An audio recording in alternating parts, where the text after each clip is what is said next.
On line with us, we have Dr. Kevin Bernstein, Bernie MD31 on Twitter, and also author of the Future Family Medicine blog. And why don't we get into this here? So, blog post from Thursday, January 19, 2012. The title is Life as a Family Medicine Intern and Social Media Burnout. And I'll read a little bit this to kind of get us started. So he starts out by saying, this... Rewind to November, this blog had its best month ever, almost 4,000 hits. Then it says, along came my month in ICU, an intern without a senior resident managing a census that's not many of my peers had during their ICU experience. With this, we bring in the idea of new work hour rules for interns, working 6 days a week, 12 to 16 hours per shift, which we talked about. 8 to 12 hours off between a 24-hour hiatus, known as a day off. One day during my rotations, I checked out my cloud score to notice I had plummeted many points. And it's to kind of fast forward to the meat of this. And it says here, well, after much debate trying to figure out how to say it, here it is. I am officially burned out from social media. Is it intern year? ? Is it everything I am involved with my residency program and or nationally with AAFP, where my expectation is too high in the current stage of my medical career? ? So, Kevin, what was the impetus of this blog? Were you just feeling really frustrated? It sounds like it through this blog post. How did it come about?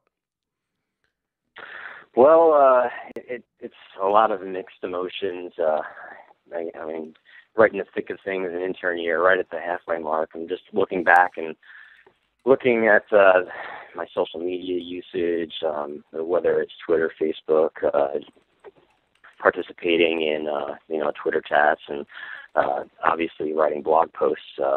Just looking at the total decline and almost non-existence.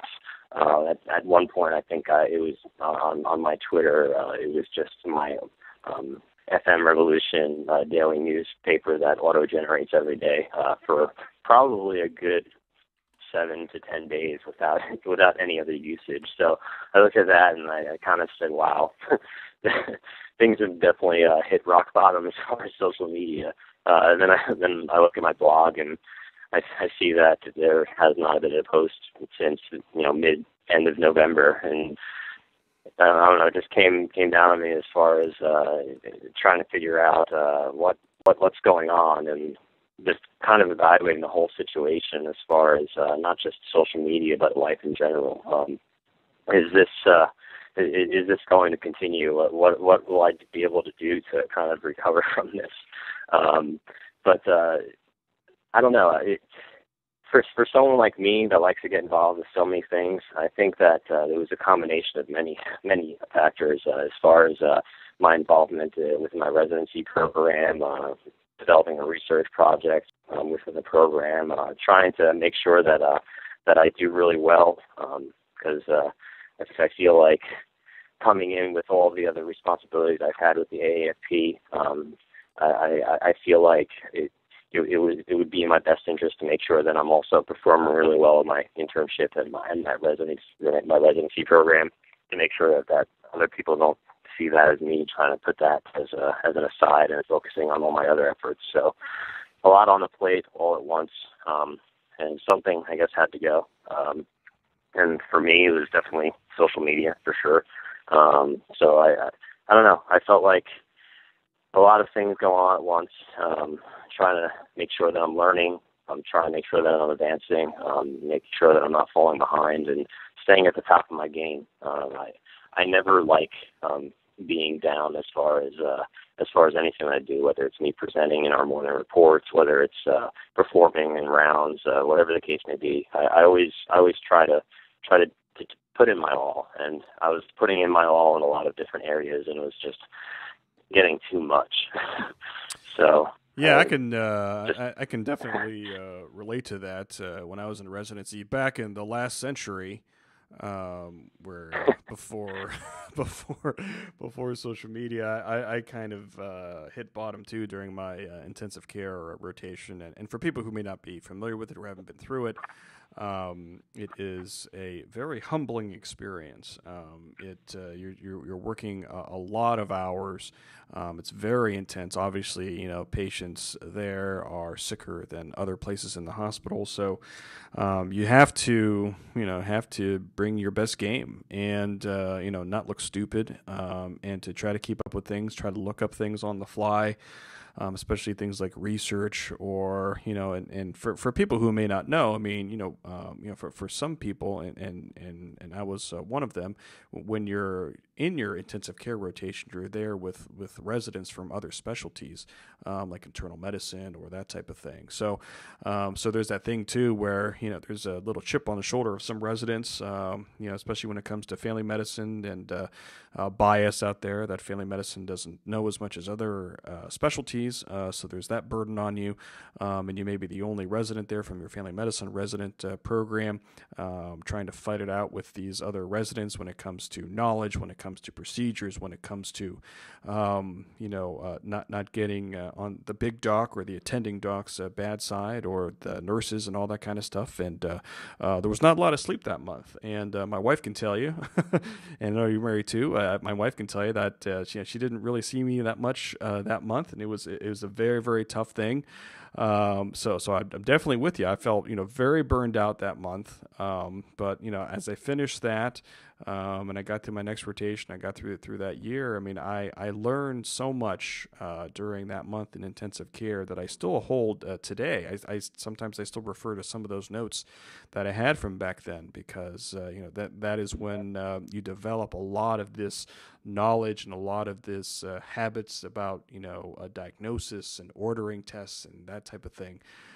So for me, I mean, looking back on it, that was a tough month for me. I would say a character building month for me in my internship and residency, and I still reflect on it today as I am right now. So I was definitely there as far as burnout goes. So it was. I'm still getting choked up at it now, talking about it. So it was definitely there, and to add a layer of social media frustration on top of that, I can't even try to imagine what you were going through there, Kevin. Yeah, it definitely in our ICU. It's not a big ICU. It's only, I think, 5 or 6 beds.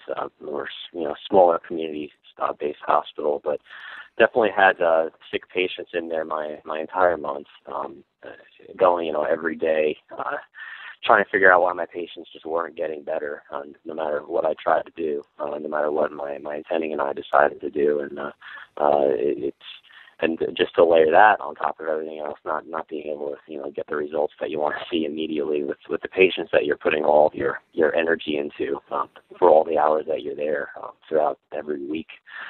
It's that also added to the whole thing. And not being able to see your wife.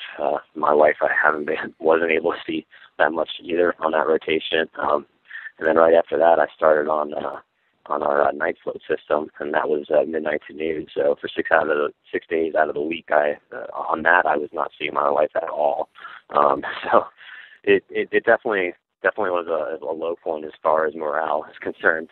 And adding everything else in life onto that, as we talked about before, definitely it just adds to everything. But now, yeah, go ahead. I feel like it's definitely given me some time to kind of self-reflect on the experience, as far as not just learning from it, but knowing how I will be able to react in those types of situations the next time, if I were to encounter them. Knowing my limitations, knowing how to cope appropriately with them, because at times I don't feel like I had the appropriate coping mechanisms to get through some of the days, and I feel like I've definitely learned a lot as far as how to get through those days a lot more effectively and a lot better on my my mental and biopsychosocial well-being.